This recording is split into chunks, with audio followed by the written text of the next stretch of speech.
In this video, I'm going to show you 3 ways to make beautiful glass panel cabinet doors. All 3 of these methods have to be glued and clamped up like typical cabinet doors, so I'm going to kind of work on all 3 at the same time. But up first, this first one is the glass panel cabinet door bit set from Freud. This is my preferred method if I can use it, and you'll see why toward the end of the video.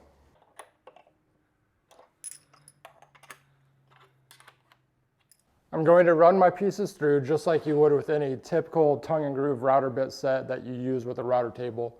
First, I'm going to use this bit to create the groove on the inside edge of all 4 pieces, and then we'll swap over bits to create the tongues on the 2 rail pieces.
Before I glue these up, I want to talk about sizing when it comes to these glass router bits specifically, because they don't come with instructions and there's not much out there on the internet.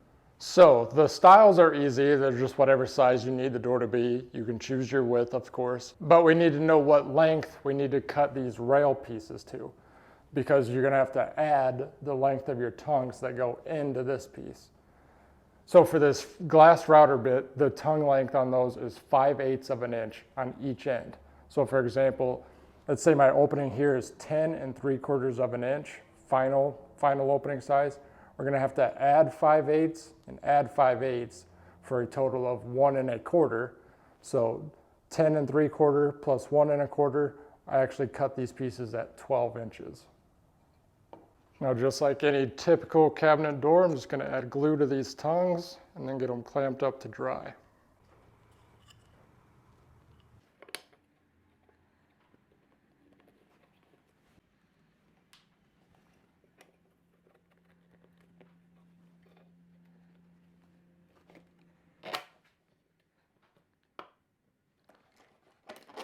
Shouldn't need a ton of pressure here, and you don't want to force a ton of pressure to bow your door. Just enough to close that joint until the glue dries.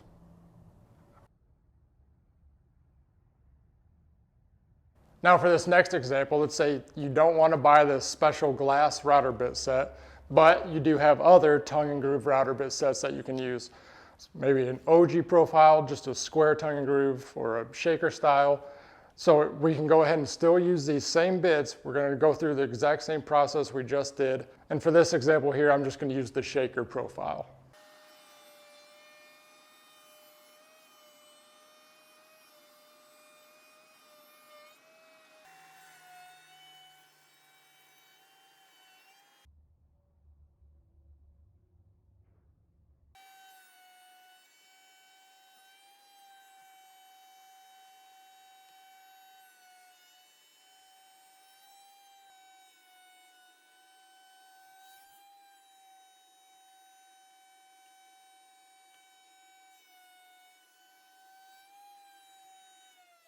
I'm going to glue this up just like the first one.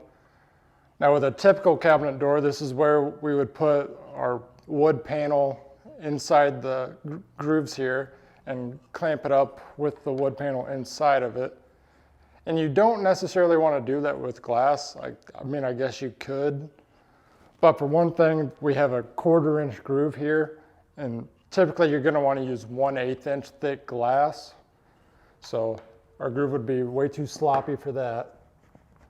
You can actually adjust these router bits that I'm using to make a smaller groove. but then our tongues that are holding the door together are going to be 1/8 inch thick, so that wouldn't be very strong. And the third reason is just glass can break, you never know what can happen to it. And if it does, if it's glued inside this panel, you'd have to build a whole new door, which obviously is not ideal. You want to be able to remove that glass if needed. But we're still going to use these router bits, and I'll show you how you can do that later on after this is dry.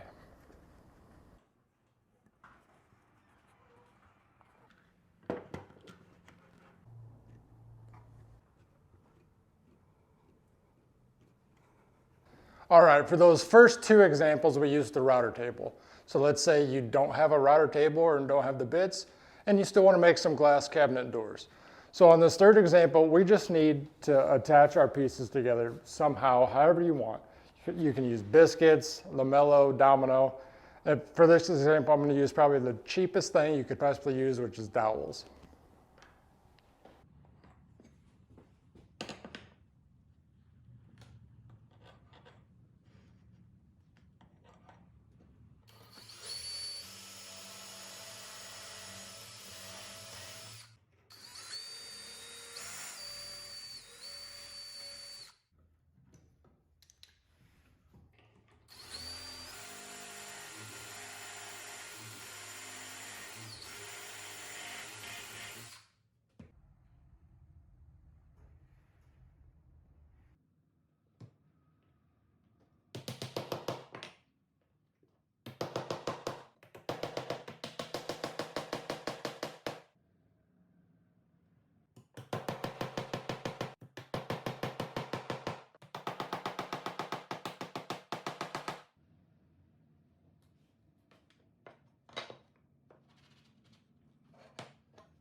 All right, these have had time to dry, so we can continue on with getting them finished up. And we're back to the first one where I used the glass panel router bit set. So we're just going to flip it over. And see, we have our ledge there. We just plop the glass right in there. And then you can see there's still another groove that's cut all the way back in on all four pieces that was cut at the same time with the same router bit set. And that groove is for this glass retainer molding. This is from Sommerfeld Tools. I just get it on Amazon. This is clear. It comes in white, brown, black. But I pretty much just use clear. It looks good with pretty much anything. But all it does is it just presses right into that groove and holds the glass really secure. No rattling around or anything at all. No mess with silicone. And it's so quick and easy. I'm not going to actually cut this and use it just for this example, but I'd cut it and just do all four sides. So you can see why this is my preferred method if I can use this. It's just so quick and easy, and it looks super clean when you're done. It's still removable if you need to replace the glass for some reason. The only downside here is that it's only available in this profile that I can find. If you're aware of one that does the profile and that slot all in one router bit set, let me know if there's more profiles, but this is the only one that I can find, so I'd love to get more. And I guess another downside would just be the cost. It's a specialized router bit, and if you're only making 2 doors, it probably doesn't make sense to buy that. On to our second example, and this is the one where I just used the standard tongue and groove router bit set with the shaker profile. The benefit here is you can use any profile you want on this top inside edge. So the next thing we need to do to finish this off, since we just have that 1/4 inch groove in the middle and we can't get the glass in there, we need to flip it over, and I have a 3/8 rabbiting bit with a bearing to run along all the way inside here, and then we're gonna have to chisel out and square up the corners, so then we'll be able to set the glass down in place.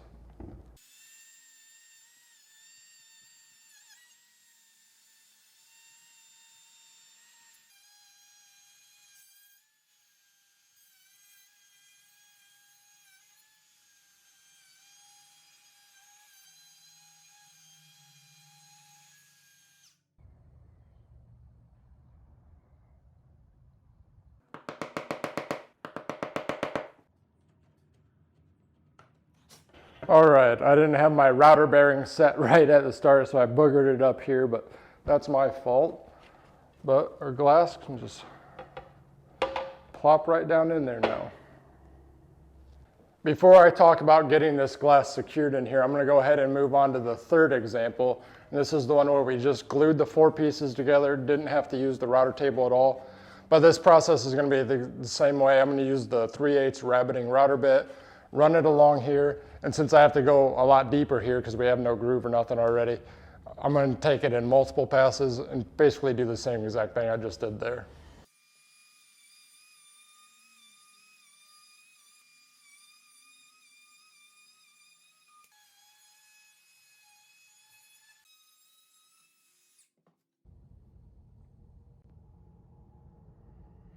I got the corners chiseled out and squared up. And as you can see, this is still just a great way without needing a bunch of expensive tools and fancy router bits. I just used dowels to put this together and then a handheld router with a cheap rabbiting bit. Maybe a little more tedious, a little extra work, but still able to get it done and make some beautiful cabinet doors. Now on these second 2 methods, we still need a way to secure the glass inside the frame. And again, there's several ways you can do that. One option is to just use silicone or glazing putty. I know uptown if you buy glass cabinet doors from a big box store, they're just glued in there. So that is an option. Just try to be as clean as possible. Get it secured in place with just some silicone or glazing putty. A second option is just making your own wood stops. This is just some 3/8 by 3/8 square. I put a little round over on it, mitered the corners. You can do whatever you want with these, make them look however you want, but just pop those down in there. Then you can take a 23 gauge pinner and pin it into the frame around there. So it's still removable if you need to. It is a good idea to go ahead and put a couple dabs of silicone in there just to take any rattle away. But that's a great option right there. A third option, referencing back to our first one where we use those special glass router bits, where we have that 1/8 groove to where we can insert the glass retainer molding. Now, even with these 2 methods, we can still create another groove to be able to use this. You'll want a 1/8 slot cutter, and I can't show you because all I have is a 1/4 inch, which would be too big and that won't stay in there. But you'll want a 1/8 slot cutter. You'll just figure out how deep your glass is, adjust your router bit to where it's cutting above that, and run it along there to create another groove to still be able to use this retainer molding here with these methods. Bring you in closer so you can have a better look here. But even with this slot cutter that I have, see that bearing is perfect where it's not going to cut in and make another groove. So you would want a smaller bearing put on here so you're able to still run along this, but it's actually going to cut into that piece. And again, you'll want a 1/8 slot cutter. Here I just have a 1/4 inch. So it is an extra step, but you are still able to use that retainer molding here if you want to. And one last option that I have on hand here is these little glass retainer clips that will just screw onto your frame. Again, these come in any color you want, white, brown, black, clear. They have them in different lengths of the leg there, which will just depend on how deep you cut your rabbet to be able to hold the glass secure. All right, of course there are even more ways, but here's just a few examples of how you can add some glass to your woodworking projects. These are just a few that I've personally used. Hopefully you're able to take something away from the video and help you out. I'll put links to all the tools or stuff that I used or talked about down in the video description. Until next time, take care.